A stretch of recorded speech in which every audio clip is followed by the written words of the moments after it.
Huh? Yeah, you were right. Yeah. You know? Got a future as a referee. I don't know about what's up, Dan? I don't know about that, Larry. Yeah, how you guys doing? Good. What's up?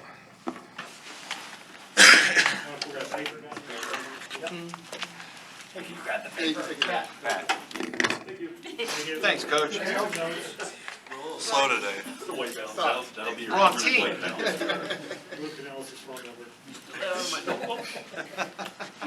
All right. Well, we had some ugly weather today, so we had to go inside, and it was good. 2 days in a row, guys flying around, and tomorrow we'll get to the red zone.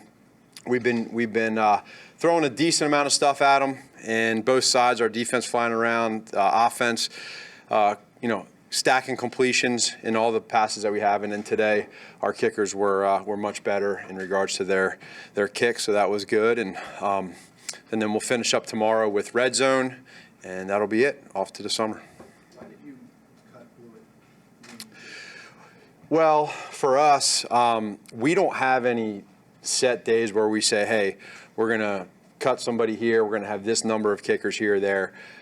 We have enough, and we had enough after yesterday up until that time on all the guys. And again, we collaborate, we talk about it, we know through more than what everybody just sees publicly. There's other stuff, other kicks that go on, and so that's just the direction that we decided to go, and we wish them nothing but the best. And now here we are with these two guys. Was there any benefit in seeing how the remaining guys reacted today after watching one of them? Sure. I think that's a great question. That wasn't the intention, but at the same time, that's what they see. That's what our team sees.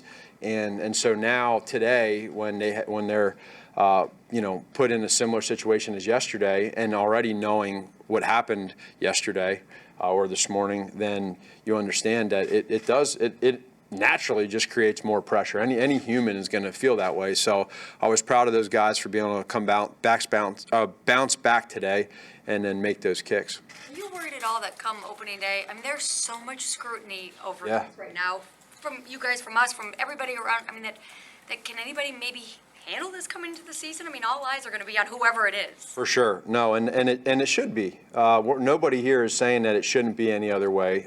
We understand that.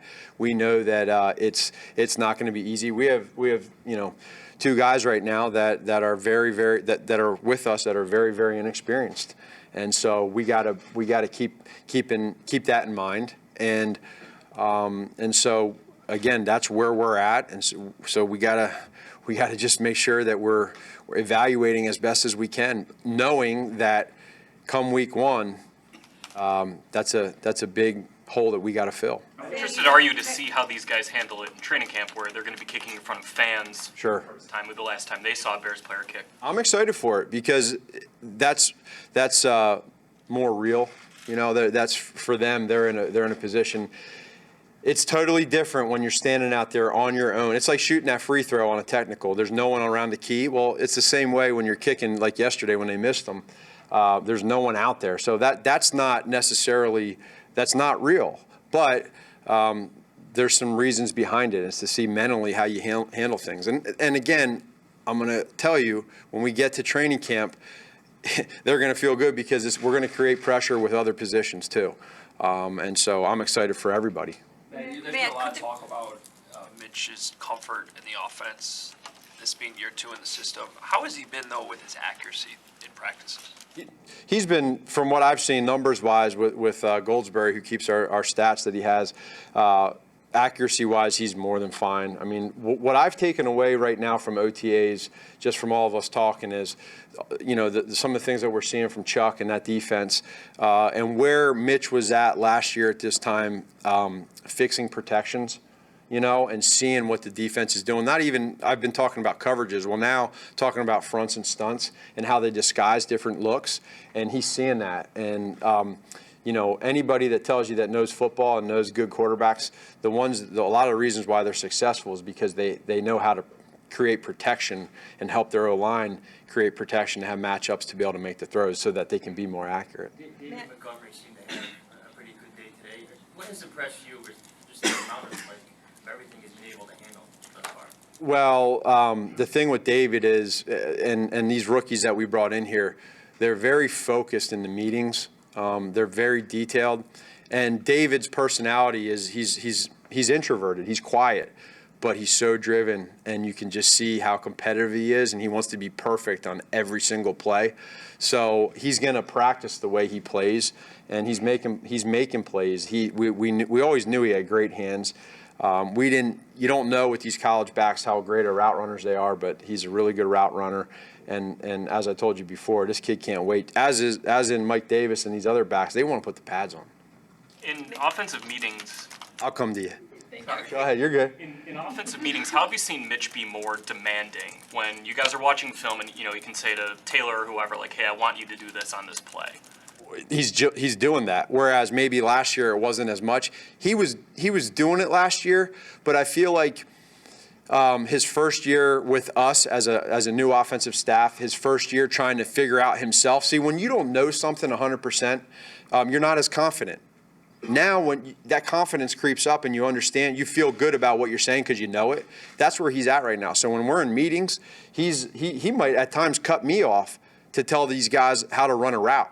And not just say, hey, run a go route, but the details of how we run our go routes. And it's coming from him. Do you understand how powerful that is when it comes from a player, the accountability, than versus me? It's monotonous to hear me all the time. When it comes from your leader and your guy, that's like me saying it 10 times.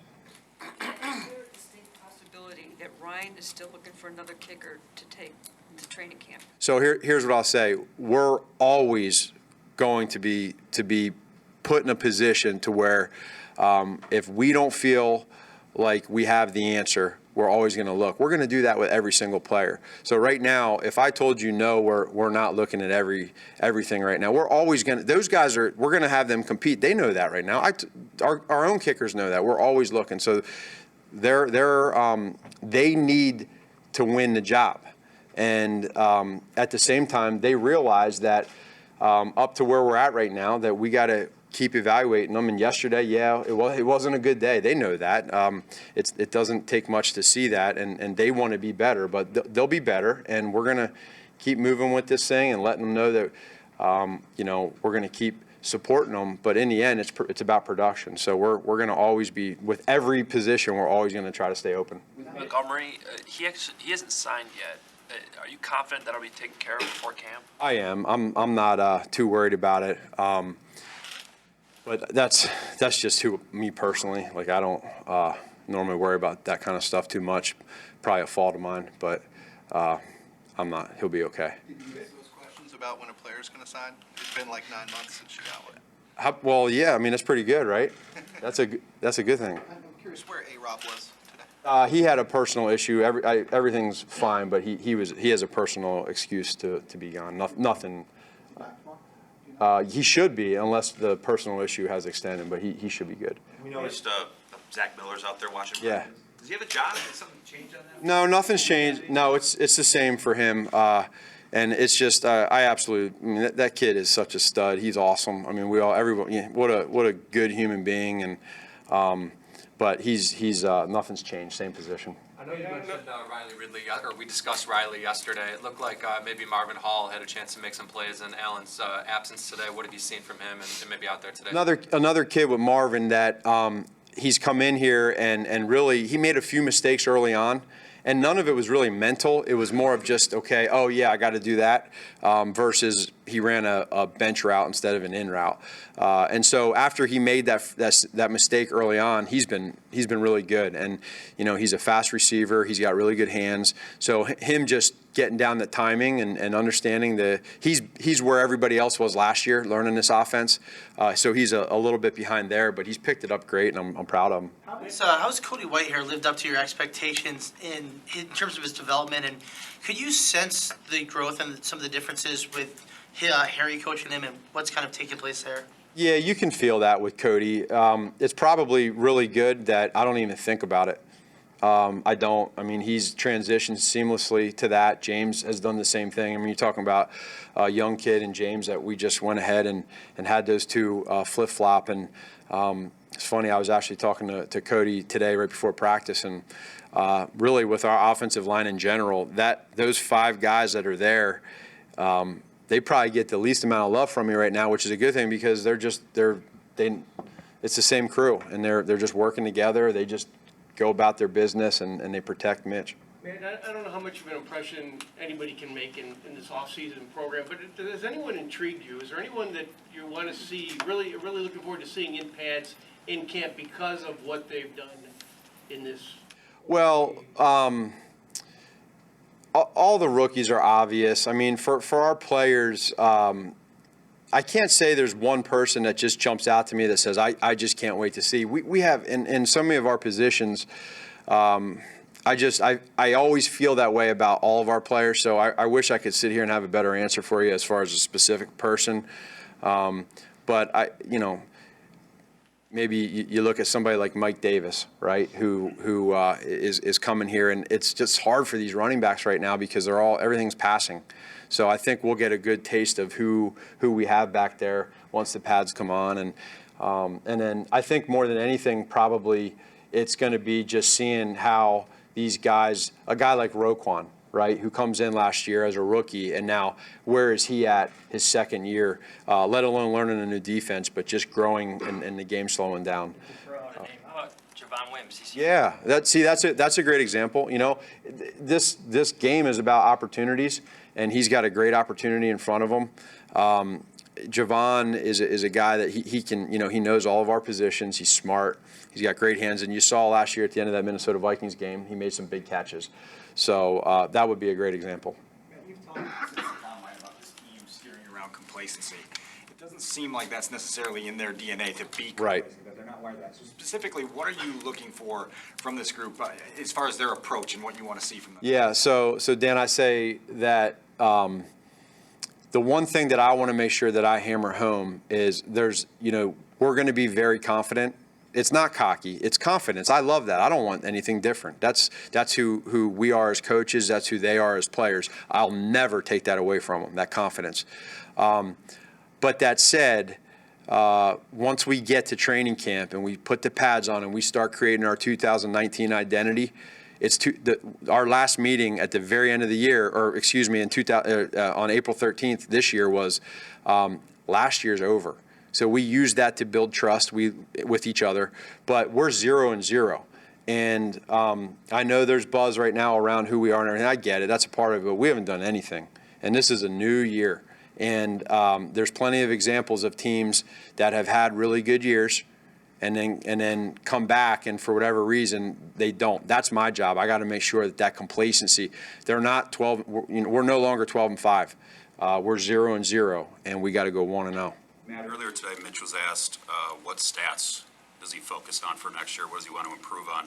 His answer was wins and losses. I was going to answer it for you. Yeah. What stands out about that kind of an answer, even from a relatively younger quarterback? Well, what stands out is that that's not something that he's just saying because it sounds good, or like he knows that you guys are going to get a reaction out of that. He doesn't care about any of this. The stats come with. Any normal person, when you have good stats, like for instance, last year, he had a great game personally against Tampa Bay, right? And we got the win. Well, number one, we got the win, and he had great stats. That's good. You have fun with that. But you go back and you look at quarterbacks in this league that have been judged. Everyone's going to talk about did they win and did they win Super Bowls, right? That's what I think you get evaluated on as a quarterback, and so that's all he wants to do is win and win Super Bowls, and then the stat stuff that's all fluff. See Tariq try to kick a field goal today? Tariq did? Yeah. No, he's lucky because I would have chewed his tail out. Well, did he make it? I feel like I tattled him. It didn't go well, no. Yeah, it was pretty ugly. Oh. From 23, something like that. 23? That's from the 13-yard line. He was low and way over here, yeah. Jeez, that's embarrassing. I'm going to get on him for that. Yeah, that's not good. But he shouldn't be doing that. Did you think he should? Why not? Open competition, right? Hey, we talked about, man, I might bring you out to kick this training camp. On giveaway day? Sure. Do it, do it, do it.